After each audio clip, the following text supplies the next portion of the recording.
Cat lost in a grocery store. This story is nuts. And no, not my cat, because I would never take my cat into a grocery store. For that matter, I would never own a cat. But my daughter does, and she lost her cat in a grocery store. Yes, my dear child, the fruit of my loins took her cat to the vet, and the vet prescribed some medication, but it was over-the-counter medication. So my daughter, on the way home from the vet, decided to stop by the grocery store. You see, returning home to drop off the cat and then going back to the grocery store was simply out of the question. That would have required an extra 3 to 4 minutes and maybe 1/64th tank of gas, so that was off the table. The cat is not left in the car for fear that it may become overheated. Always a good decision. The cat is in a harness. The harness is tethered to a carrier. Cat is put inside the carrier. Carrier zips shut. Carrier is put in the grocery cart, and into the grocery store they go.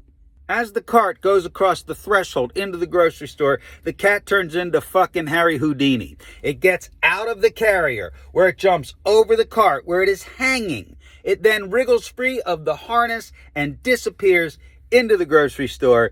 It should have its own Saturday Network special. It is at this point that I am apprised of this situation. I'm out of town at the time, and all I can say is, why did you take the cat in the grocery store?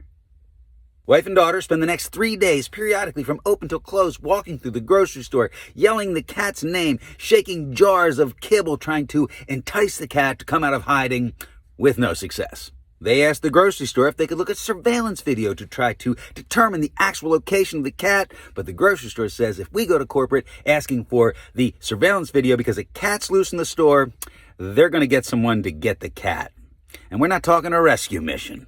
No. Day 4, Papa comes home. I do my best to try to feign concern while trying to not ask the obvious question, why did you take the cat in the fucking grocery store? I even go so far as to say, hey, I'll go up to the grocery store with you because tonight is cat trapping night.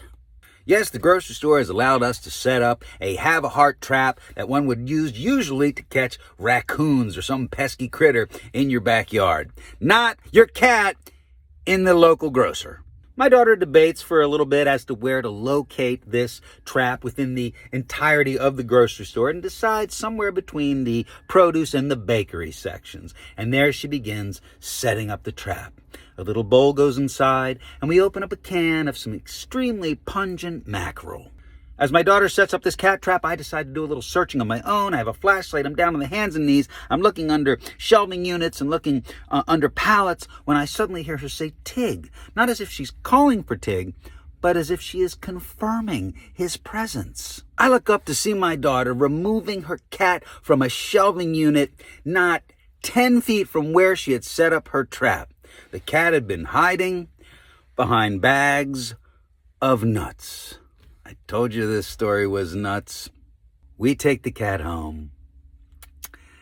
I don't think I need to tell you all this, but don't take your cats to the grocery store. They don't like it. It's not easy to find them. It's a bad idea.